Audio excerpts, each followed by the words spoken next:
প্রিয় দর্শক, আজকের ভিডিওতে জানিয়ে দিব পশ্চিমবঙ্গ ও দেশ বিদেশের সবচেয়ে বড় গুরুত্বপূর্ণ সব তাজা খবর। তার আগে দেখে আসুন সংবাদ শিরোনাম, পরে থাকবে বিস্তারিত।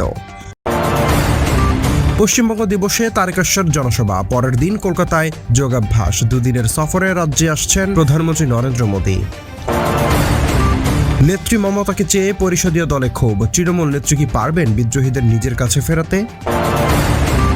গ্রেফতার স্বরূপ বিশ্বাস, প্রাক্তন মন্ত্রী অরূপের ভাইয়ের বিরুদ্ধে তোলাবাজি, শ্লীলতাহানি, খুনের চেষ্টার অভিযোগ।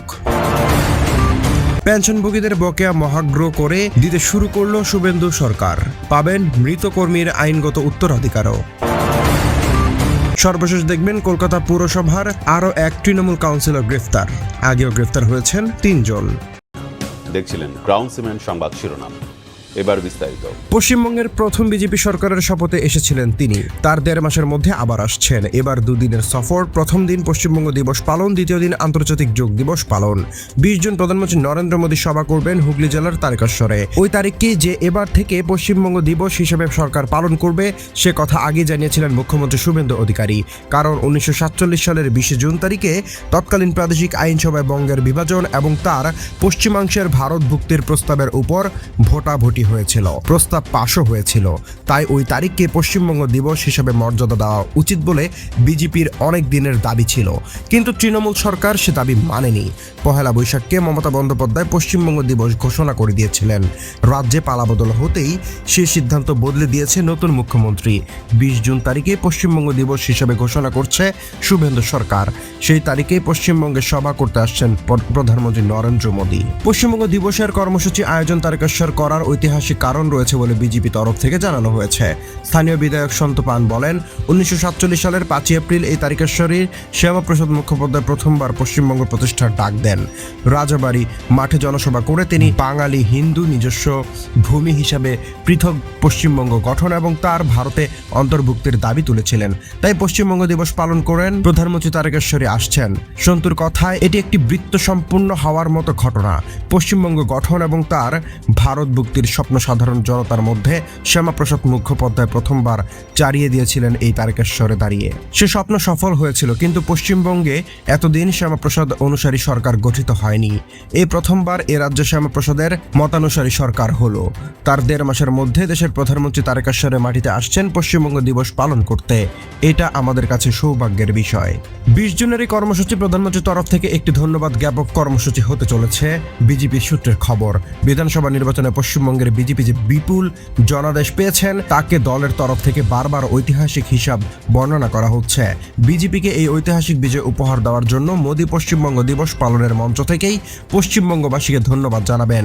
সে মঞ্চে পশ্চিমবঙ্গের জন্য একগুচ্ছ ঘোষণাও থাকতে পারে বলে বিজেপি সূত্রের খবর। তার পরের দিন অর্থাৎ 21 জুন আন্তর্জাতিক যোগ দিবস। সে কর্মসূচিতে যে এবছর প্রধানমন্ত্রী কলকাতা থেকে অংশ নেবেন তা সপ্তাহখানেক আগেই জানা গিয়েছিল। তাই 20 তারিখ তারকেশ্বরে কর্মসূচি সেরে রাতে তিনি কলকাতার লোক ভবনে থাকতে পারেন। প্রাথমিকভাবে স্থির হয়েছে নেতাজি ইন্ডোর স্টেডিয়ামের যোগ দিবসের কর্মসূচি আয়োজিত হবে। তবে স্থান সংকুলনের কথা মাথায় রেখে বিকল্প জায়গার কথাও ভাবা হচ্ছে বলে বিজেপি সূত্রের খবর। বিদ্রোহী শিবিরের অবস্থান সরলভাবে ব্যাখ্যা করলে তারা অভিষেক মাইনাস মমতা বন্দ্যোপাধ্যায় তৃণমূলে রয়েছেন। তাহলে কি ফের পরিষদীয় দলের রাশ ফিরবে মমতা বন্দ্যোপাধ্যায়ের হাতে? বিদেশি শিবিরেই পাল্টা বিদ্রোহের আগুন। নেত্রী মমতা বন্দ্যোপাধ্যায় হুকুম উপেক্ষা করে বুধবার দলের 58 জন বিধায়ক সমর্থনে বিরোধী দলনেতা মনোনীত হয়েছেন বহিষ্কৃত তৃণমূল বিধায়ক ঋতব্রত বন্দ্যোপাধ্যায়। তার ঠিক একদিন পরেই সেই শিবিরেই আওয়াজ উঠল মমতাকেই দলনেত্রী দেখতে চাই। বুধবার বিরোধী দলনেতার স্বীকৃতি পাওয়ার পরই সাংবাদিকদের সামনে মমতা বন্দ্যোপাধ্যায়কে পরামর্শদাতা হিসেবে উল্লেখ করেন ঋতব্রত। আর ওই শব্দ নিয়ে বৃহস্পতিবার বৈঠকে সোজাসুজি আপত্তি তুলেন পাঁচলার বিধায়ক গুলশন মল্লিক। বৈঠক শেষে তিনি প্রকাশ্যে বলেন, আমাদের সর্বোচ্চ নেত্রী মমতা বন্দ্যোপাধ্যায়, তিনি দলের শেষ কথা। ফলে তার নামে পাশে আবার আলাদা করে পরামর্শদাতা শব্দটির প্রয়োজন কি? দলনেত্রীর বাইরে আলাদা করে এই ধরনের কোনো পথ তৈরি করার যুক্তি নেই। সূত্রের খবর, বৈঠকের মধ্যে একই প্রশ্ন তুলেছেন আরও বেশ কয়েকজন বিধায়ক। উত্তরবঙ্গ থেকে জিতে আসা সঙ্গীতা রায় বসুনিয়ার কথায় আমরা সকলেই মমতা বন্দ্যোপাধ্যায়কেই দলনেত্রী হিসেবে মানি, আর সেখান থেকে জল্পনা তৈরি হচ্ছে বিদ্রোহী শিবিরেও কি বিদ্রোহের আগুন। তাহলে কি বিদ্রোহীদের ঘরে ফেরাতে পারবেন মমতা? আর সেখানেই এসে যায় অভিষেক বন্দ্যোপাধ্যায়ের প্রসঙ্গ, কারণ বহিষ্কৃত 2 তৃণমূল বিধায়ক প্রীতিব্রত এবং সন্দীপন সাহা প্রথম থেকে নিশানা করেছিলেন অভিষেকের কর্তৃত্ব এবং সিদ্ধান্তকে, আর সেটাই কোথাও বাকি বিধায়কদেরও একই সূত্রে বাঁধতে সাহায্য করেছে। বিদ্রোহী শিবিরের একাংশের কথায় তারা কেউ তৃণমূল ছেড়ে অন্য দল তৈরি করেননি, তারা তৃণমূল থেকেই দলের একটি অবিসংবাদিত সিদ্ধান্তকে অমান্য করে গণতান্ত্রিক পথে বিরোধী দলনেতা মনোনয়ন করেছে। কারণ অভিষেক বন্দ্যোপাধ্যায় বিধানসভায় দলের কেউ নন। বিদ্রোহী শিবিরের অবস্থান সরলভাবে ব্যাখ্যা করলে তারা অভিষেক মাইনাস মমতা বন্দ্যোপাধ্যায় তৃণমূলে রয়েছেন। তাহলে কি ফের পরিষদীয় দলের রাশ ফিরবে মমতা বন্দ্যোপাধ্যায়ের হাতে? সংখ্যার হিসাব ফেরা সম্ভব বলেই মনে করছেন পরিষদীয় রাজনীতির অভিজ্ঞরা। প্রাক্তন বিরোধী দলনেতা আব্দুল মান্নানের ব্যাখ্যা, যদি বিদ্রোহী শিবিরের 59 জনের 1/3 বা তার বেশি অর্থাৎ 20 জন বা তার বেশি সংখ্যক বিধায়ক বাকি 21 জন তৃণমূল বিধায়কের সঙ্গে একজোট হয়ে ফের নিজেদের প্রকৃত বিরোধী দল হিসাবে পেশ করতে পারে স্পিকারের কাছে, সেক্ষেত্রে স্পিকার প্রত্যেকের কাছ থেকে আলাদা করে সমর্থনের হলফনামাও চাইতে পারেন।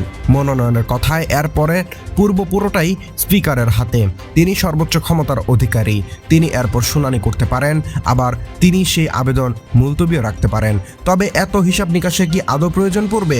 তৃণমূলের অন্দরে অনেকেই জল মাপছেন। তাদের দাবি, এত কিছুর পরেও অভিষেককে বাদ দিয়ে তৃণমূলকে এগিয়ে নিয়ে যাওয়ার কোনো ইঙ্গিত মমতা ঘনিষ্ঠ বৃত্তের আলোচনায় দেননি, বরং মমতার নজর আপাতত সর্বভারতীয় স্তরের বিজেপি বিরোধী পরিসরের সমীকরণের দিকে।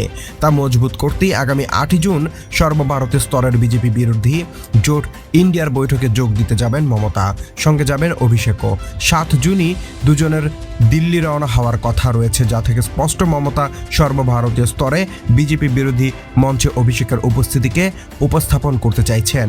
ফলে পরিষদীয় দলের এই বিদ্রোহ থেকে নেত্রী কতটা ফসল ঘরে তুলতে পারবেন তা নিয়ে সংশয় থেকেই যাচ্ছে।